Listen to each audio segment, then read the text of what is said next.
GeM செய்திகளுக்காக நான் உங்கள் ஜெனிஷா அகஸ்டன். இந்திய நேரப்படி காலை 8:30 மணி செய்திகள். முதலில் ஜெம் தலைப்பு செய்திகளை காணலாம். போர் நடவடிக்கைகளை விரைவில் நிறுத்த வேண்டும், பிரதமர் நரேந்திர மோடி அறிவிப்பு. போர் பதற்றமான சூழலில் ஐக்கிய அரபு அமீரகத்துடன் இந்தியா என்றும் துணை நிற்கும், பிரதமர் நரேந்திர மோடி அறிவிப்பு. தமிழகம் முழுவதும் இன்று முதல் 12ஆம் வகுப்பு பொதுத் தேர்வு தொடக்கம். 3412 தேர்வு மையங்களில் தேர்வு நடத்தப்படும் என்று பள்ளி கல்வித்துறை அமைச்சகம் அறிவிப்பு. ஈரானிய ராணுவம் ஆயுதங்களை கீழே போட்டுவிட்டு சரணடையாவிட்டால் மரணத்தை எதிர்கொள்ள வேண்டியிருக்கும், அமெரிக்க அதிபர் டொனால்ட் ட்ரம்ப் எச்சரிக்கை. 20 ஓவர் உலகக்கோப்பை கிரிக்கெட் தொடரின் சூப்பர் 8 சுற்று போட்டி. வெஸ்ட் இண்டீஸ் அணியை வீழ்த்தி அரையிறுதிக்குள் நுழைந்தது இந்தியா. இனி விரிவான செய்திகளை காணலாம். போர் நடவடிக்கைகளை விரைவில் நிறுத்த வேண்டும் என்று பிரதமர் நரேந்திர மோடி தெரிவித்துள்ளார். இஸ்ரேல், அமெரிக்கா ஒன்றிணைந்து ஈரான் மீது தாக்குதல் நடத்தியதில் ஈரான் உச்ச தலைவர் கமேனி உயிர் மாய்க்கப்பட்டார். இதற்கு ஈரான் பதிலடி கொடுக்கும் விதமாக கத்தார், குவைத், பஹ்ரைன், ஐக்கிய அரபு அமீரகத்தின் மீது தாக்குதல் நடத்தியதால் மத்திய கிழக்கில் போர் பதற்றம் நிலவி வருகிறது. இதுகுறித்து பிரதமர் நரேந்திர மோடி தனது எக்ஸ் பதிவில் தற்போது மத்திய கிழக்கு பிராந்திய நிலைமை குறித்து இஸ்ரேல் பிரதமர் பெஞ்சமின் நெத்தன்யாகுவுடன் தொலைபேசியில் பேசினேன். அப்போது இந்தியாவின் கவலைகளை தெரிவித்ததோடு பொதுமக்களின் பாதுகாப்புக்கு முன்னுரிமை கொடுக்குமாறு வலியுறுத்தினேன் என்று கூறினார்.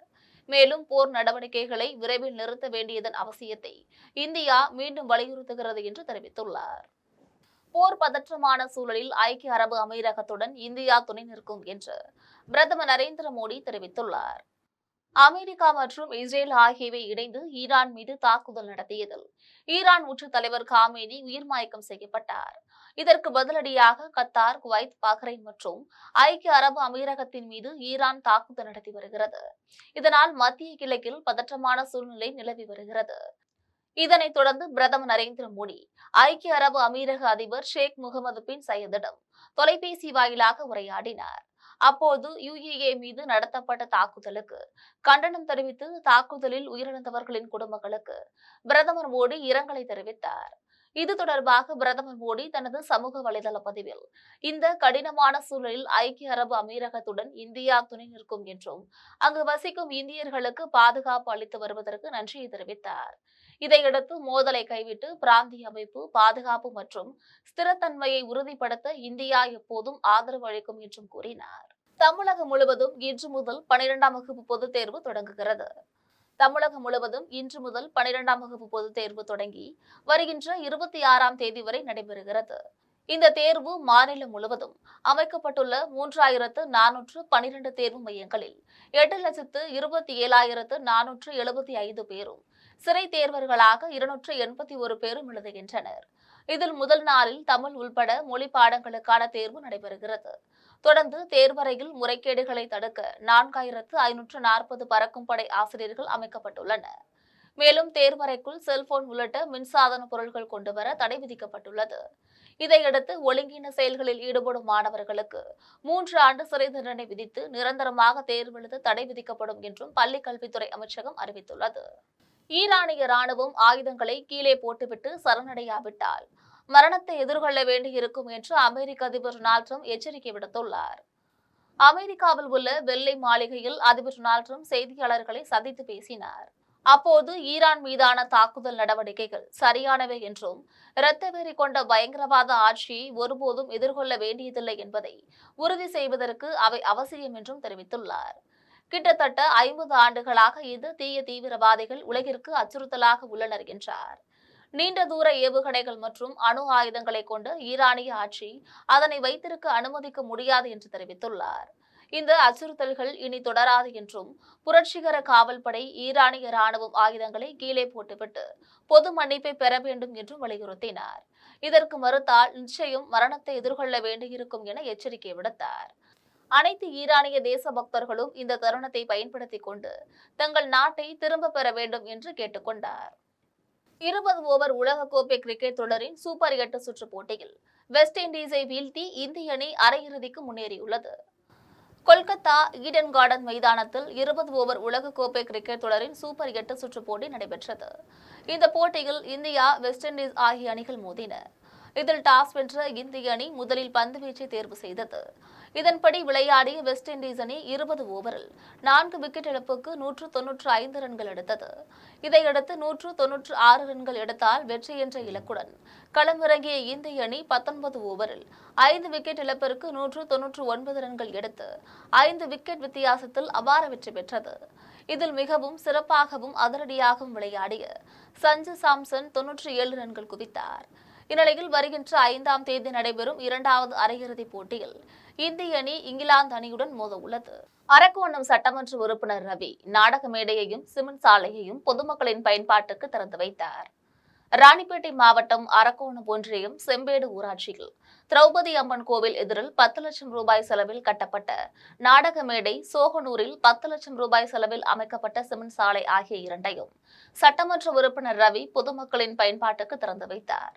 இந்த நிகழ்ச்சியில் ஒன்றிய செயலாளர் பழனி, நெசவாளர்கள் கூட்டுறவு சங்க முன்னாள் தலைவர் நரசிம்மன் ஆகியோர் தலைமையில் நடைபெற்றது. இந்த நிகழ்ச்சியில் அதிமுக நிர்வாகிகள், பொதுமக்கள் என ஏராளமானோர் கலந்து கொண்டனர். கரூரில் புகழூர் பாசன வாய்க்காலில் நடைபெறும் பராமரிப்பு பணிகளை விரைந்து முடித்து உடனடியாக விவசாயத்திற்கு தண்ணீரை திறந்துவிட வேண்டும் என்று முன்னாள் அமைச்சர் MR விஜயபாஸ்கர் வலியுறுத்தியுள்ளார். கரூரில் புகழூர் வாய்க்கால் மூலம் வாங்கல், நெரூர் பகுதியில் ஆயிரக்கணக்கான ஏக்கர் நிலம் பாசன வசதி பெறுகிறது. நவம்பர் மாதம் முதல் இந்த வாய்க்கால் அடைக்கப்பட்டு பராமரிப்பு பணிகள் மேற்கொள்ளப்பட்டு வருகிறது. கடந்த 3 மாதங்களாக தண்ணீர் வராததால் வாங்கல், நெரூர் பகுதிகளில் விவசாயம் பாதிக்கப்பட்டுள்ளது. இந்நிலையில் இன்று முன்னாள் அமைச்சர் MR விஜயபாஸ்கர் புகழூர் வாய்க்காலில் அடைக்கப்பட்டுள்ள பகுதியை விவசாய சங்க பிரதிநிதிகளுடன் நேரில் சென்று பார்வையிட்டு ஆய்வு மேற்கொண்டார். அதன் பின் செய்தியாளர்களிடம் பேசிய அவர் பராமரிப்பு பணிகளை விரைந்து முடித்து தண்ணீர் திறந்துவிட வேண்டும் என்று வலியுறுத்தினார். அதிமுக ஆட்சியில அன்றைய முதலமைச்சர் எடப்பாடியார்கிட்ட சொல்லி வலதுகரை தண்ணி போய்கிட்டு இருக்குது, இடதுகரை அடைச்சொன்ன இதே விவசாயிகள் வந்து என்கிட்ட சொன்னாங்க. தூர்வாரி 500 கியூசிக்ஸ் வந்த அன்னைக்கு கூட கடைசி வரைக்கும் தண்ணி கொடுத்துருக்குறோம். ஆனா இன்னைக்கு நவம்பர் மாசமே க்ளோஸ் பண்ணி இந்த மாதிரியான ஒரு அவல நிலை இருக்குது. விவசாயிகள் கடுமையா பாதிக்கப்பட்டிருக்கிறாங்க. இன்னைக்கு சொன்னோன்னு இவ்வளவு பேர் விவசாயிகள் வந்திருக்கிறாங்க. அதனால இந்த அரசு இதை கருத்துல கொண்டு உடனடியா இந்த வேலைகளை துரிதப்படுத்தி வரக்கூடிய காலகட்டத்தில் கடைசி வரைக்கும் தண்ணி கொடுக்கணும். இப்ப அடுத்தது இன்னும் 1 வாரத்துல தேர்தல் அனௌன்ஸ் பண்ண போறாங்க. அப்ப யார்கிட்ட போய் சொல்றது என்னன்னு தெரியல. அந்த மாதிரியான ஒரு சூழ்நிலை தான் இருக்குது இன்னைக்கு. கோவை மாவட்ட காவல்துறையினர் நடத்திய அதிரடி சோதனையில் போதை சாக்லேட்டுகள், கஞ்சா, போதைப் பொருட்கள் பறிமுதல் செய்யப்பட்டுள்ளன. கோவை மாவட்டம் செட்டிப்பாளையம் காவல் நிலைய எல்லைக்குட்பட்ட பகுதிகளில் காவல்துறையினர் நடத்திய திடீர் சோதனையில் கஞ்சா, போதை மாத்திரைகள், போதைப் பொருட்கள், செல்போன்கள், ஆவணங்கள் இல்லாத வாகனங்கள் ஆகியவற்றை பறிமுதல் செய்தனர். இது தொடர்பாக 5 பேரை கைது செய்துள்ளனர். சோதனையில் பறிமுதல் செய்யப்பட்டுள்ள அனைத்தும் செட்டிப்பாளையம் காவல் நிலையத்தில் வைக்கப்பட்டிருந்த நிலையில் மாவட்ட காவல் கண்காணிப்பாளர் கார்த்திகேயன் அவற்றை பார்வையிட்டு ஆய்வு மேற்கொண்டார். அதன் பின் அவர் செய்தியாளர்களிடம் பேசினார். சிந்தட்டிக் ட்ரக்ஸ் 10.35 கிராம்ஸ் ஆஃப் மெத்தாஃபெட்டமின்ற சிந்தட்டிக் ட்ரக்ஸு, அப்புறம் கஞ்சா சாக்லேட்ஸ் 2 kg இதெல்லாம் வந்து சீஸ் பண்ணியிருக்கோம். இது சம்மந்தமாக 5 பேர் அரெஸ்ட் பண்ணியிருக்கோம். 18 சஸ்பெக்ட்ஸை விசாரிச்சிட்ருக்கோம். இந்த 5 குற்றவாளிகளில் 2 பேருக்கு ஏற்கனவே வழக்குகள் இருக்குது. ஒருத்தருக்கு வந்து ஏற்கனவே ஒரு 307 கேஸ், ஒரு ராபரி கேஸ், 2 கேஸ் இருக்குது. இன்னொருத்தருக்கு வேறு ஒரு மாவட்டத்தில் 2 NDPS ஆக்டில் 2 கேஸ் இருக்குது. இந்த 5 பேரில் 2 பேர் கல்லூரி முடித்தவர்கள், முடிச்சுட்டு இங்கே தங்கியிருக்காங்க. 3 பேர் மாணவர்கள், படிக்கிற மாணவர்கள். தமிழன் என்ற உணர்வோடு ஒன்றுபட்டால் உண்டு வாழ்வு, இல்லையேல் அனைவருக்கும் தாழ்வு என்பதை மனதில் கொள்ள வேண்டும் என்று விசுவ இந்து பரிஷத் மாநில தலைவர் கோபால்ஜி தெரிவித்துள்ளார். தருமபுரியில் விசுவ இந்து பரிஷத் மாவட்ட பொதுக்குழு கூட்டம் மாவட்ட தலைவர் சிவகுமார் தலைமையில் நடைபெற்றது. இதில் மாநில பொதுச் செயலாளர் சோமசுந்தரம், மாநில இளைஞர் அமைப்பு பொதுச் செயலாளர் விஜயகுமார், மாவட்ட செயலாளர் கணேசன் ஆகியோர் முன்னிலை வகித்தனர். இந்த கூட்டத்தில் மாநில தலைவர் கோபால்ஜி பேசினார். அப்போது இந்துக்கள் சாதி, மதம், இனம், மொழி, கட்சி என பிரிந்து கிடப்பதாக தெரிவித்துள்ளார். எந்த சாதி மதமாக இருந்தாலும் தமிழன் என்ற உணர்வோடு ஒன்றுபட்டால் உண்டு வாழ்வு, இல்லையேல் அனைவருக்கும் தாழ்வு என்பதை புரிந்து கொள்ள அனைவரும் ஒற்றுமையுடன் இருந்து செயல்பட வேண்டும் என்றும் கேட்டுக்கொண்டுள்ளார். தென்காசியில் நெடுஞ்சாலைத்துறைக்கு சொந்தமான இடத்தில் 100க்கும் மேற்பட்ட சாலையோர கடைகளை அகற்றிவிட்டு அந்த இடங்களில் மரக்கன்றுகளை நடும் பணிகள் தொடங்கியுள்ளது. தென்காசி புதிய பேருந்து நிலையம் முதல் குத்துக்கல் வலசை வரை சுமார் 5 கிலோமீட்டர்கள் சாலையில் இருபுறமும் வைக்கப்பட்டிருந்த 100க்கும் மேற்பட்ட சாலையோர கடைகளை நெடுஞ்சாலைத்துறை அதிகாரிகள், நகராட்சி பணியாளர்கள், காவல்துறையினர் ஆகியோர் இணைந்து அகற்றியுள்ளனர். கடைகள் இருந்த இடங்களில் சாலையோரத்தில் மரக்கன்றுகள் நடுவதற்காக எந்திரங்களை கொண்டு குழி தோண்டினர். இனி சாலையோரங்களை ஆக்கிரமிக்க விடாமல் அந்த இடங்களில் மரக்கன்றுகள் நட திட்டமிட்டுள்ளதாக அதிகாரிகள் தெரிவித்துள்ளனர். தென்காசி விஸ்வநாதர் கோவில் மாசி தேரோட்டத்தில் 2 தேர்கள் ஏன் இழுக்கவில்லை என கேள்வி எழுப்பிய பாஜக பிரமுகரை காவல்துறையினர் அழைத்து சென்றதால் பாஜகவினருக்கும் காவல்துறையினருக்கும் இடையே தள்ளுமுள்ளு ஏற்பட்டுள்ளது. தென்காசி கோவில் மாசி திருவிழாவின் போது விஸ்வநாதருக்கும் உலகம்மனுக்கும் தனித்தனியாக 2 தேர்கள் இழுக்கப்படுவது வழக்கம். உலகம்மன் தேர் பழுதடைந்துள்ள நிலையில் அதனை 3 ஆண்டுகளாக சீரமைக்கவில்லை. இந்த நிலையில் நேற்று மாசி திருவிழா தேரோட்டம் நடைபெற்றது. அப்போது விஸ்வநாதர் தேரில் எழுந்தருளி தேரோட்டம் நடைபெற்ற நிலையில் உலகம்மனை அதே தேரில் வைத்திருப்பதாக கோவில் நிர்வாகம் அறிவித்தது. இதனால் பக்தர்களுக்கு இடையே சலசலப்பு ஏற்பட்டது. இதுகுறித்து கோவில் நிர்வாக அதிகாரிகளிடம் பாஜகவினர் முறையிட்ட போது காவல்துறையினர் தடுத்து நிறுத்தி பாஜகவினரை இழுத்து சென்றனர். இதனால் இருவருக்கும் இடையே தள்ளுமுள்ளு ஏற்பட்டதால் பெரும் பரபரப்பு ஏற்பட்டது. சுமார் அரை மணி நேரத்திற்கு பின்னர் தேரை அவசரமாக இழுத்து சென்றதால் பக்தர்கள் கடும் அதிருப்தி அடைந்தனர். காஞ்சிபுரம் மாவட்டம் குன்றத்தூர் அருகே சிலம்ப பயிற்சி பெற்ற மாணவர்களுக்கு சான்றிதழ்கள் வழங்கப்பட்டன. காஞ்சிபுரம் மாவட்டம் குன்றத்தூர் அருகே பெரிய பனிச்சேரியில் தஞ்சை பல்கலைக்கழகம் வழங்கும் தமிழ் பண்பாட்டு மையத்தின் படிநிலை சான்றிதழ் படிப்புகளில் தேர்ச்சி பெற்ற மாணவர்களுக்கு சான்றிதழ் வழங்கும் விழா சாக்கிய அகாடமி ஏற்பாட்டில் நடைபெற்றது. இதில் சிலம்பம் சுற்றுவதில் சிறப்பு பயிற்சி பெற்ற சிலம்ப வீரர் வீராங்கனைகளுக்கு சான்றிதழ்கள், பதக்கங்கள் வழங்கப்பட்டன. இந்நிகழ்ச்சியில் சிலம்பம், ஒற்றை கொம்பு, இரட்டை கொம்பு, வாள், மான் கொம்பு, பரதநாட்டியம் ஆகியவற்றை மாணவர்கள் செய்து காட்டினர். இதில் பரதநாட்டியம் ஆடியதுடன் கண்களை கட்டிக்கொண்டு இரட்டை கொம்பு சிலம்பம் சுற்றி அசத்திய திருப்பெரும்புதூரை சேர்ந்த மிருதுலா அனைவரின் பாராட்டுகளையும் பெற்று கவனம் பெற்றுள்ளார். வணக்கம். சாக்கிய அகாதமியினுடைய முதல்வர் முனைவர் செந்திலிங்கம். தஞ்சாவூர் தமிழ் பல்கலைக்கழகத்தின் கீழே தமிழ் பண்பாட்டு மையத்தின் வாயிலாக பல்வேறு பாடத்திட்டங்கள்ல தேர்வுகள் நடத்தப்படுது. அந்த வகையில தஞ்சாவூர் தமிழ் பல்கலைக்கழகத்தினுடைய இணைவை பெற்றிருக்கக்கூடிய சாக்கிய அகாதமியில பரதநாட்டியம், வீணை, வயலின் இப்படி பல்வேறு செவ்வியல் கலைகளும் நாட்டுப்புற கலைகள்ல பல்வேறு கலைகளும் நடத்திட்டு இருக்கோம். இன்னைக்கு பாத்தீங்கன்னா சிலம்பாட்டத்துல முறையா படிநிலை தேர்வு எழுதி தேர்ச்சி பெற்ற மாணாக்கர்கள் கிட்டத்தட்ட ஒரு 200 பேருக்கு மேற்பட்ட மாணவர்களுக்கு படிநிலையில தேர்ச்சி பெற்ற மாணவர்களுக்கு தஞ்சாவூர் தமிழ் பல்கலைக்கழகத்தினுடைய சான்றிதழ் வழங்கும் விழா மிகச் சிறப்பாக நடந்திருக்கு. மாணாக்கர்கள் எல்லாருக்கும் இன்னைக்கு சர்டிபிகேட் கொடுத்து சிறப்பாக முடிவு. தமிழ்நாடு கோவில் பூசாரிகளின் 25 அம்ச கோரிக்கைகளை தேர்தல் வாக்குறுதியாக அறிவிக்கும் கட்சிக்கு ஆதரவு அளிக்கப்படும் என்று சேலத்தில் தமிழ்நாடு கோவில் பூசாரிகள் நலசங்கத்தின் தலைவர் வாசு அறிவித்துள்ளார்.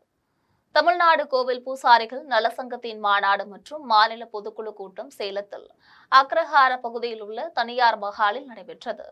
பூசாரிகள் நலசங்கத்தின் மாநில தலைவர் வாசு தலைமையில் நடைபெற்ற மாநாட்டில் பூசாரிகள் சந்திக்கும் பல்வேறு பிரச்சனைகள் குறித்தும் தேவைகள் குறித்தும் ஆலோசிக்கப்பட்டது. மாநாட்டை தொடர்ந்து கோவில் பூசாரிகள் நலசங்கத்தின் மாநில தலைவர் வாசு செய்தியாளர்களை சந்தித்து பேசினார். அப்போது தமிழ்நாடு கோவில் பூசாரிகள் நலசங்கத்தின் சார்பில் கடந்த 5 ஆண்டுகளாக ஆட்சியில் உள்ள திமுக அரசிற்கு பல்வேறு கோரிக்கைகளை வைத்த நிலையில் இதுவரை எந்தவித கோரிக்கையும் நிறைவேற்றப்படவில்லை என்றும், நலவாரியம் கலைஞர் கருணாநிதி ஆட்சியில் கொண்டுவரப்பட்டு இதுவரை செயல்படாமல் உள்ளது என்றும், நலவாரியத்தில் அறிவுசாரா உறுப்பினர்களையும் கோவில் பூசாரிகளையும் நியமனம் செய்ய வேண்டும் என்றும், ஆனால் அறிவுசாரா உறுப்பினர்களை நியமிக்காமல் அதிகாரிகளே முடிவெடுக்கின்றனர் என்றும் தெரிவித்துள்ள அவர் 25 அம்ச கோரிக்கைகளை தேர்தல் வாக்குறுதியாக அறிவிக்கும் கட்சிக்கு கோவில் பூசாரிகள் நலசங்கம் ஆதரவளிக்கும் என்று தமிழ்நாடு கோவில் பூசாரிகள் நலசங்கத்தின் மாநில தலைவர் வாசு தெரிவித்துள்ளார்.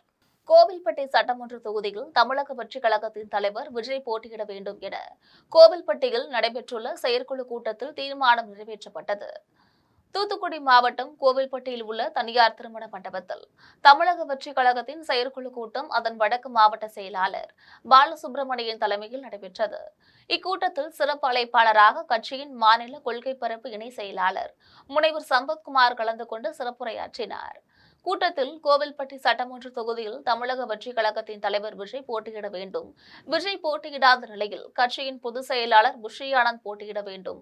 கழக தலைவரும் பொதுச் செயலாளரும் போட்டியிடாத நிலையில் தலைமை யாரை வேட்பாளராக அறிவித்தாலும் அவரை நாம் முழு மனதோடு ஏற்று வெற்றி பெற செய்ய வேண்டும். ஒவ்வொரு வீட்டிலும் ஒவ்வொரு வாக்காளரிடமும் விசில் சின்னத்தை கொண்டு சேர்க்க வேண்டும். மக்கள் விரும்பும் விஜயை முதலமைச்சராக்க நேர்மையுடனும் துணிவுடனும் பணியாற்ற வேண்டும் என்பன உள்ளிட்ட பல்வேறு தீர்மானங்கள் நிறைவேற்றப்பட்டது. கெங்கவெள்ளி அருகே அரசு நியாய விலைக் கடையில் வழங்கப்பட்ட ரவையில் புழு மற்றும் வண்டுகள் அதிகமாக இருந்ததால் ரேஷன் கடைகளுக்கு அனுப்பி வைக்கப்படும் பொருட்களை அரசு அதிகாரிகள் ஆய்வு செய்து அனுப்பி வைக்க வேண்டும் என பொதுமக்கள் மற்றும் சமூக ஆர்வலர்கள் கோரிக்கை விடுத்துள்ளனர். சேலம் மாவட்டம் கெங்கவெள்ளி அடுத்த தம்மம்பட்டி பேரூராட்சிக்குட்பட்ட கோனேரிப்பட்டிக்கு செல்லும் வழியில் செக்குமேடு பகுதியில் உள்ள நியாய விலைக் கடையில் கடந்த 2 நாட்களுக்கு முன்பு அரிசி, பருப்பு, பாமாயில் மற்றும் ரவை உள்ளிட்ட பொருட்களை குடும்ப அட்டைதாரர்கள் வாங்கி சென்றனர். இதனையடுத்து வீட்டில் சமைப்பதற்காக ரவி பாக்கெட்டை பிரித்து பார்த்தபோது அதில் அதிக அளவில் புழு மற்றும் வண்டும் இருந்ததைக் கண்டு பெண்கள் அதிர்ச்சி அடைந்துள்ளனர். அரசு விற்கும் நியாய விலைக் கடையில் சில பொருட்களை கட்டாயமாக வாங்க வேண்டும் என்ற நிலையில் வாங்கி வந்த ரவையில் புழு வண்டுகள் உள்ளதாக பெண்கள் வேதனை தெரிவித்துள்ளனர். மேலும் ரேஷன் கடைகளுக்கு அனுப்பி வைக்கப்படும் பொருட்களை அரசு அதிகாரிகள் ஆய்வு செய்து அனுப்பி வைக்க வேண்டும் என பொதுமக்கள் மற்றும் சமூக ஆர்வலர்கள் கோரிக்கை விடுத்து வருகின்றனர். கோவையில் நடைபெற்ற யோகாசன நிகழ்ச்சியில் 61 மாணவ மாணவிகள் சதுஷ் கோணாசனா என்ற யோகாசனத்தை தொடர்ந்து இடைவிடாமல் 23 நிமிடங்கள் செய்து உலக சாதனை புத்தகத்தில் இடம் பிடித்துள்ளனர். இன்றைய டிஜிட்டல் உலகில் குழந்தைகள் மற்றும் இளைஞர்களிடையே குறைந்து வரும் உடல் உழைப்பை மீட்டெடுக்கும் விதமாகவும் யோகாசனத்தின் முக்கியத்துவத்தை உலகிற்கு பறைசாற்றும் வகையிலும் கோவை சரவணம்பட்டி பகுதியில் பிரம்மாண்ட விழிப்புணர்வு சாதனை நிகழ்வு நடைபெற்றது. நிகழ்ச்சியில் 4 வயது முதல் 40 வயது வரை உள்ள மாணவ மாணவிகள் பங்கேற்று யோகாவில் சவாலானதாக கருதப்படும் சதுஷ் கோணாசனா யோகாசனத்தை தொடர்ந்து 23 நிமிடங்கள் செய்து அசத்தினர். மாணவர்களின் யோகாசன நிகழ்ச்சி சோழன் உலக சாதனை புத்தகத்தில் இடம் பிடித்தது. அதனைத் தொடர்ந்து சாதனை படைத்த மாணவர்களுக்கு பதக்கங்கள் மற்றும் சான்றிதழ்கள் வழங்கப்பட்டன. இதனிடையே இன்றைய மாணவர்களுக்கு தேவையான மன ஒருமைப்பாட்டை வளர்த்தெடுக்கவும், செல்போன் மற்றும் கணினி பயன்பாட்டால் ஏற்படும் உடல் உபாதைகளை தவிர்க்கவும் யோகா சிறந்த வழி என்பதை உணர்த்துவதே இந்த சாதனையின் முக்கிய நோக்கம் என நிகழ்ச்சி ஒருங்கிணைப்பாளர்கள் தெரிவித்துள்ளனர். திருவண்ணாமலை மாவட்டம் மங்கலத்தில் அமைந்துள்ள அருள்மிகு ஸ்ரீ போர்மண்ண லிங்கேஸ்வரர் ஆலயத்தில் திரைப்பட நடிகர் ராமராஜன் சாமி தரிசனம் செய்தார். ஆண்டுதோறும் மார்ச் மாதத்தில் அருள்மிகு ஸ்ரீ போர்மண்ண லிங்கேஸ்வரர் ஆலய தேர் திருவிழா 5 நாட்கள் வெகு விமரிசையாக நடைபெறுவது வழக்கம். அதன்படி இந்த ஆண்டு தேர் திருவிழாவினை முன்னிட்டு முதல் நாள் திருவிழா இன்று முதல் தொடங்கியது.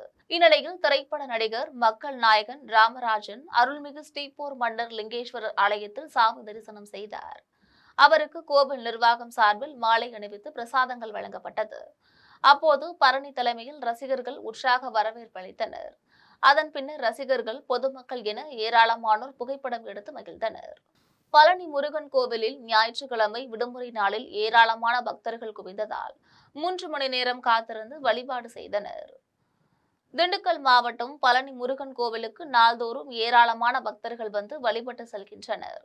நேற்று ஞாயிற்றுக்கிழமை விடுமுறை என்பதால் ஏராளமான பக்தர்கள் வந்திருந்தனர். இவர்கள் மலையடிவாரத்திலிருந்து யானை படிப்பாதை வழியாக மலைக்கோவிலுக்கு சென்று சாமி தரிசனம் செய்த பின்பு படிப்பாதை வழியாக இறங்கி வர கோவில் நிர்வாகம் ஏற்பாடு செய்திருந்தது. பக்தர்கள் மலை மீது நீண்ட வரிசையில் காத்திருந்து சாமி தரிசனம் செய்தனர். ரோப்கார் சேவை, மின் இழுவை, ரயில் ஆகியவற்றில் சென்றவர்கள் 2 மணி நேரம் காத்திருந்து வழிபாடு செய்தனர். கரூர் மாவட்டம் குளித்தலையில் கடம்பவனேஸ்வரர் கோவிலில் மாசி திருவிழா தேரோட்டத்தில் ஆயிரக்கணக்கான பக்தர்கள் கலந்து கொண்டனர். கரூர் மாவட்டம் குளித்தலை கடம்பன்துறை காவிரி கரை அருகே கடம்பவனேஸ்வரர் கோவில் அமைந்துள்ளது. இந்த கோவிலில் மாசிமக திருவிழா பிப்ரவரி 21ஆம் நாள் கொடியேற்றத்துடன் தொடங்கியது. அதனைத் தொடர்ந்து நாள்தோறும் சிறப்பு அலங்காரத்தில் சுவாமி அம்மையுடன் வாகனங்களில் எழுந்தருளி திருவீதி உலா வந்தார். 9ஆம் திருவிழாவான நேற்று தேரோட்டம் நடைபெற்றது. இதில் ஏராளமான பக்தர்கள் கலந்து கொண்டு வடம் பிடித்து தேரிழுத்தனர். சிறிய தேரில் விநாயகர், வள்ளி தெய்வானை, முருகன் உள்ளிட்ட பஞ்சமூர்த்திகள் சிறப்பு அலங்காரத்தில் எழுந்தருளினர். வழிநெடுகிலும் பக்தர்கள் தேங்காய் உடைத்து அர்ச்சனை செய்து வழிபட்டனர். தமிழ்நாட்டின் பல்வேறு ஊர்களில் முதலமைச்சர் மு.க. ஸ்டாலின் பிறந்தநாள் விழா கொண்டாடப்பட்டுள்ளது. அவற்றை தற்போது சிறிய தொகுப்புகளாக காணலாம். சென்னை பெருங்குடி 184வது வார்டில் மண்டல குழு தலைவர் ரவிச்சந்திரன் தலைமையில் திமுக வட்ட செயலாளர் தேவராஜ் ஏற்பாட்டில் பொதுமக்களுக்கு இனிப்புகள் வழங்கி கொண்டாடினர். அப்போது பள்ளி மாணவர்களுக்கு இலவச நோட்டு புத்தகமும் பேனாக்களும் வழங்கப்பட்டது. அனைவருக்கும் அறுசுவை உணவு வழங்கப்பட்டது. கரூரில் பல்வேறு பகுதிகளில் திமுக சார்பில் முதலமைச்சர் ஸ்டாலின் பிறந்தநாள் விழா கொண்டாடப்பட்டது. இந்த நிகழ்ச்சிகளில் கரூர் மாநகராட்சி மேயர் கவிதா கணேசன், துணை மேயர் தாரணி சரவணன், மாநகராட்சி மண்டல தலைவர்கள் கனகராஜ், கோல்டு ஸ்பாட் ராஜா ஆகியோர் கலந்து கொண்டனர். விழாவில் கலந்து கொண்டோர் அனைவருக்கும் பிரியாணி வழங்கப்பட்டது. திருப்பத்தூர் மாவட்டம் மாதனூரில் திமுக ஒன்றிய செயலாளர் ராமமூர்த்தி தலைமையில் ஸ்டாலின் பிறந்தநாள் விழா நடைபெற்றது. இதில் ஒன்றிய இளைஞரணி செயலாளர் கார்த்திக், ஒன்றிய நிர்வாகிகள் ரவிக்குமார், ஒன்றிய குழு உறுப்பினர்கள் ரவிக்குமார், கார்த்திக் ஜாகவர், கன்னியப்பன், அசோகன், ரவி, வினோத்குமார், பிரபு, ஒன்றிய செயற்குழு உறுப்பினர் காமராஜ் ஆகியோர் முன்னிலை வகித்தனர். இதில் பிறந்தநாள் கேக் வெட்டி பொதுமக்களுக்கு அன்னதானம், இனிப்புகள் வழங்கினர். ராணிப்பேட்டை மாவட்டம் நெமேலி ஒன்றியம், சைனாபுரம், அரக்கோணம் ஒன்றியம், குருவராஜபேட்டை ஆகிய பகுதிகளில் முதலமைச்சர் ஸ்டாலின் பிறந்தநாள் விழா கொண்டாடப்பட்டது.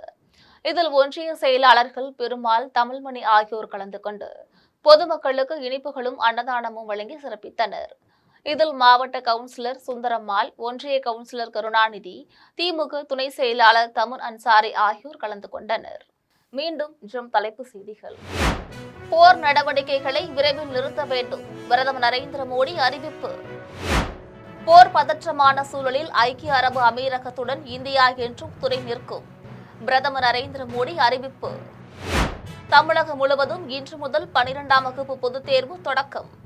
3412 தேர்வு மையங்களில் தேர்வு நடத்தப்படும் என்று பள்ளி கல்வித்துறை அமைச்சகம் அறிவிப்பு. ஈரானிய ராணுவம் ஆயுதங்களை கீழே போட்டுவிட்டு சரணடையாவிட்டால் மரணத்தை எதிர்கொள்ள வேண்டியிருக்கும், அமெரிக்க அதிபர் டொனால்ட் ட்ரம்ப் எச்சரிக்கை. 20 ஓவர் உலகக்கோப்பை கிரிக்கெட் தொடரின் சூப்பர் 8 சுற்று போட்டி, வெஸ்ட் இண்டீஸ் அணியை வீழ்த்தி அரையிறுதிக்குள் நுழைந்தது இந்தியா. இத்துடன் ஜெம் செய்திகள் நிறைவடைகின்றன. மீண்டும் ஜெம் செய்திகள் மதியம் 1:30 மணிக்கு. உடனுக்குடன் செய்திகளை காண ஜெம் டிவி என்ற இணையதளத்தில் இணைந்திருங்கள். நன்றி, வணக்கம்.